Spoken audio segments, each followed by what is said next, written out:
Welcome back to Executive Summer School. Yesterday we talked about how easy it is to lose our day and our focus to constant inputs that we might not even notice. Well, today we're going to take that a step further with one of the biggest culprits, and that's our inbox.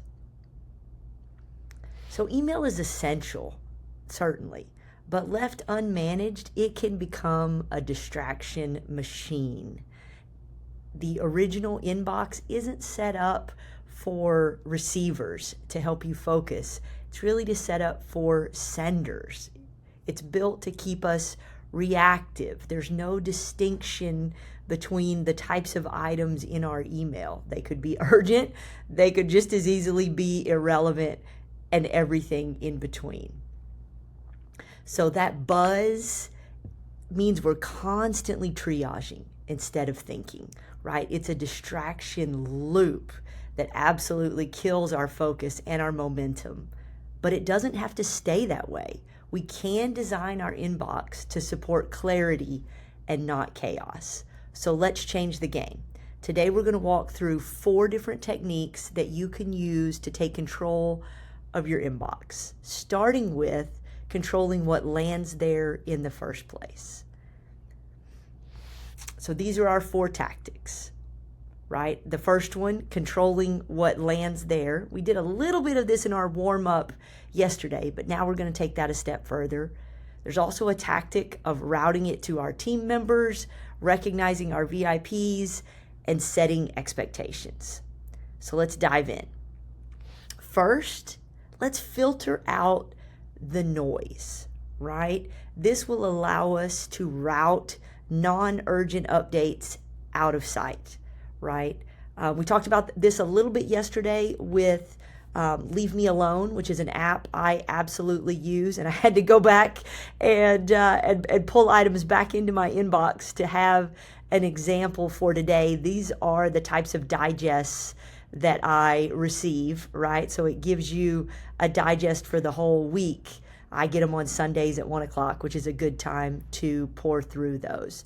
But if you wanted to set a filter, right? Let's say that I wanted this cycle gear to go to a folder for motorcycle gear, right? So we could go, filter messages like this. So from, to, you can do all that. Create the filter. We want it to skip the inbox, and we want to apply the label, right? So let's apply a new label, and let's call it Moto Gear. Create, boom. Now we have created a filter. It's going to skip the inbox. That was the most important part. Let's do another one just to be sure we highlight that. So let's do one on Good Sam for camping. Again, I'm showing you the method in Gmail. It also exists as rules in Outlook. Almost any email software that you use will have this. But if you go over here to the 3 dots and you go to filter messages like this, it's going to pull up the from. You can customize it more if you'd like. Not necessarily any need to. Create the filter. This is the key. Skip the inbox, right?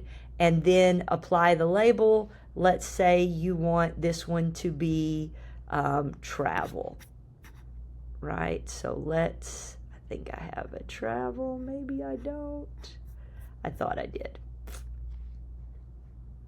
Let's do new label, travel. Perfect. Oh, I already have it. So let's do travel too. There we go. All right. And now we can create the filter. So now it's going to skip the inbox and automatically go to a folder called Travel To, and then if we ever want that, it's easy to find. So that's technique number 1, is auto label and skip the inbox. That skipping the inbox is the most critical part. It's always there. If you want to go to that folder or that label, you can always find it, but it's not clogging up your inbox waiting for you. So maybe use that for LinkedIn. Use it for things that you want to keep still accessible, but not distracting you. All right, second most powerful, or I would say even more powerful than the first, is an auto forward. So these are things that might come to you, but really don't need to come to you, and you just become a bottleneck. So let's send them on their way, right? This could be for invoices, this could be for support requests, this could be for scheduling. And this reduces bottlenecks and routes it probably to the people on your team that need to get it to begin with. You can also set these to feed right into project management tools like ClickUp. We're going to talk about this in our full executive summer school coming up in just a couple of weeks. But the techniques for auto forwarding are very similar, right? We're going to go back. Let's say this Audible, right? Let's say that is the equivalent of an invoice. Let's pretend that this is an invoice from Audible, or this is going to somebody on my team that is helping me keep track of which books I want to read next, okay?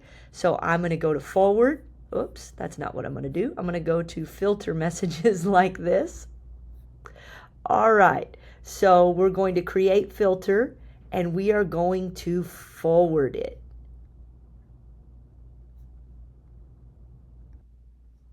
So there's a bit of setup in adding a forwarding address.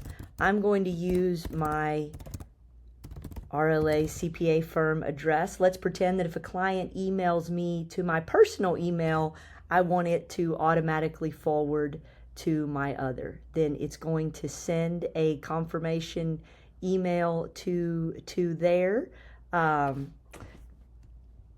going to make you do a bit of that. So I'm logging in on my phone, which these are good to make sure that it's really us.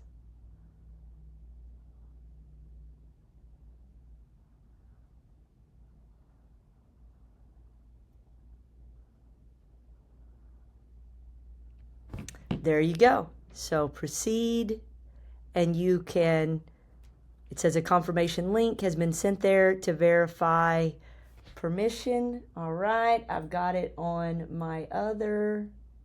Please click the link below. Boom. That's as quick as it is. Certainly if you're forwarding it to a team member, might take a few minutes, and then there we go. So now we're going to go back to our inbox. We're going to go back to our Audible. We're going to filter messages like this, create filter, forward it. I may have to log back out and back in. Let's see. I wonder if I refresh, if that will do the trick. Nothing like live training. All right, let's try it again.